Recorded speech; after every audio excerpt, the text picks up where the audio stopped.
Do we truly understand what Iman means? Or have we reduced it to mere belief without action? In this 10-minute series, Dr. Isra Ahmed uncovers the true essence of faith, its depth, its demands, and its consequences. جھوٹ بولتے ہو یا تم نے غلط دعویٰ کیا ہے، جہاں آپ نے مان لیا کہ ٹھیک ہے جو تم نے دعویٰ کیا ہمیں تسلیم، جو تم خبر دے رہے ہو ہم اسے تسلیم کرتے ہیں، تو امن رہے گا۔ جس کے دعوے کو آپ نے تسلیم کیا اسے امن دیا، جس کے دعوے کی آپ نے نفی کی اسے جھگڑا کیا، جس کی دی ہوئی خبر کو آپ نے مانا اسے امن دیا، اور جس کی لائی ہوئی خبر کی آپ نے نفی کی اس سے جھگڑا کیا۔ یہاں تک لفظی معنی ختم ہو گئے۔ مادہ امن ہے، امنا یا منو امن میں ہونا، آمنن وہ شخص جو امن میں ہو، مامون جس سے امن لے لیا گیا ہو، امن حاصل کر لیا جائے، مامن امن کی جگہ۔ ایمان کے معنی امن دینا، مومن کے معنی امن دینے والا، اور یہ اللہ کے ناموں میں سے ہے المومن۔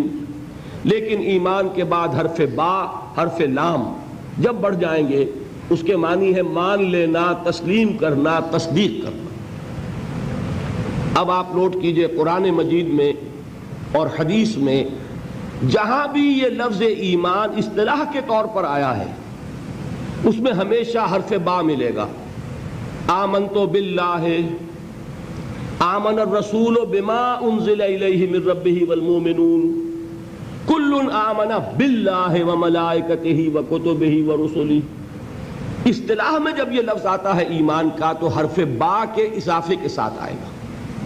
اس کے کیا معنی ہے اب اصطلاحی معنی سمجھ لیجئے۔ ایمان کے اصطلاحی معنی ہے نبی کی تصدیق کرنا۔ نبی دعویٰ کرتا ہے مجھ پر وحی نازل ہو رہی ہے، آپ نہیں دیکھ رہے کہ وحی نازل ہو رہی ہے؟ آپ سے مراد کیا ہے؟ ابو بکر کا تصور کیجئے رضی اللہ تعالی عنہ، علی کا تصور کیجئے رضی اللہ تعالی عنہ، خدیجہ کا تصور کیجئے رضی اللہ تعالی عنہا، زید کا تصور کیجئے رضی اللہ تعالی عنہ۔ حضور نے فرمایا مجھ پر وحی نازل ہوئی، میرے پاس فرشتہ آیا، وہ اللہ کا پیغام لے کر آیا، میں اب اللہ کا نبی ہوں، میں اللہ کا رسول ہوں۔ اب یہ ایک دعویٰ ہے، دعویٰ بھی ہے خبر بھی ہے۔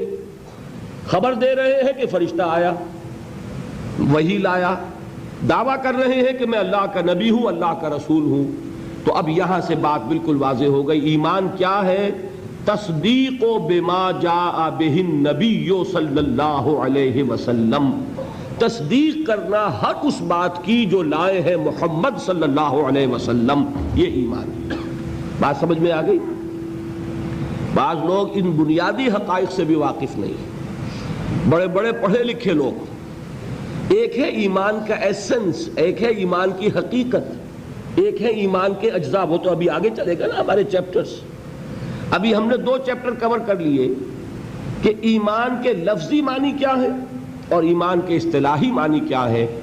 اصطلاحاً ایمان کہلائے گا کوئی شخص بڑے سے بڑا موحد ہو، محمد کو نہ مانے، وہ مومن نہیں صلی اللہ علیہ وسلم۔ کوئی شخص انتہائی نیک ہو، وہ پورے جو بھی احکام ہیں ان پر عمل کر رہا ہو لیکن حضور کی تصدیق نہیں کرتا، وہ مومن نہیں کہلائے گا۔ اس لیے کہ ایمان حقیقتاً، اصطلاحاً ایمان جو ہے اس کا ابتدائی قدم کیا ہے؟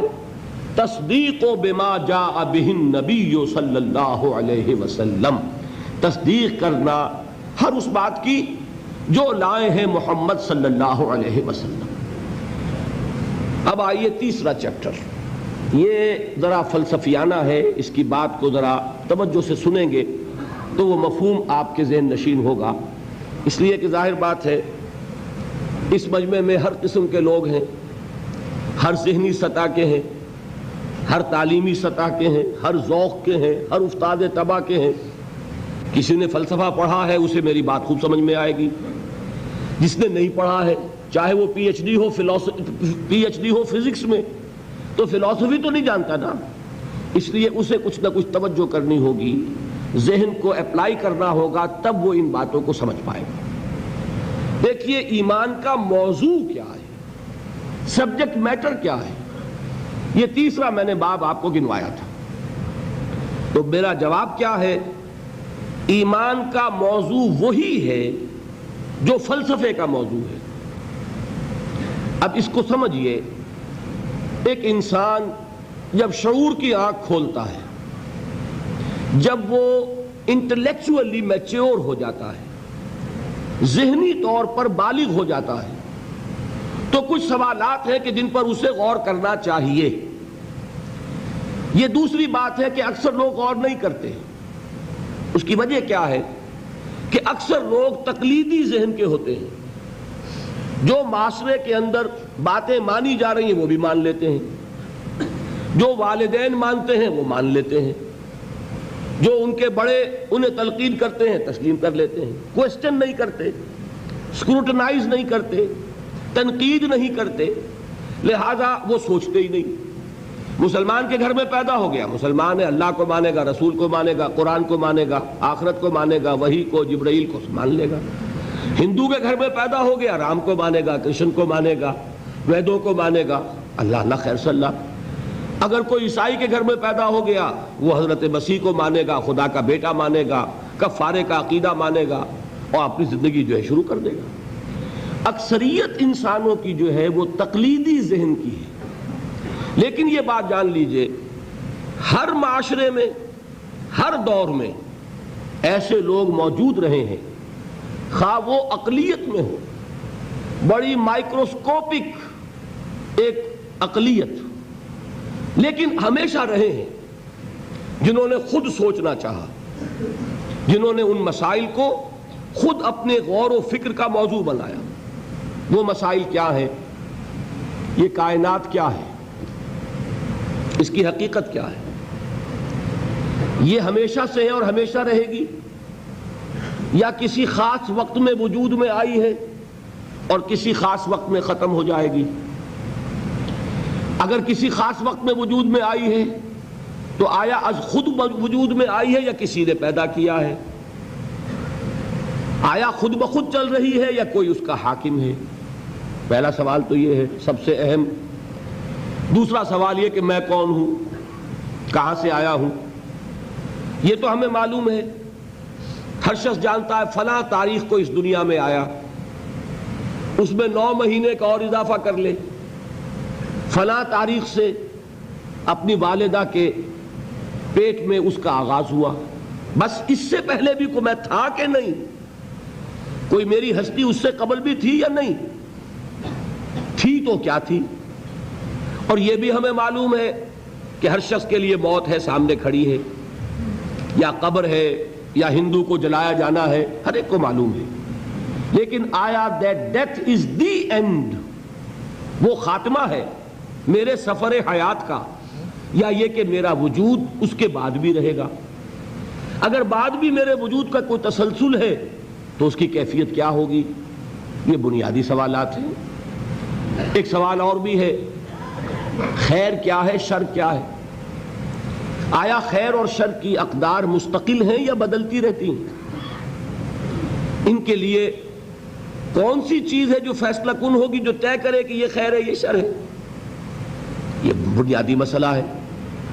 بنیادی مسئلہ ایک اور بھی ہے کہ انسانی علم کی حقیقت کیا ہے؟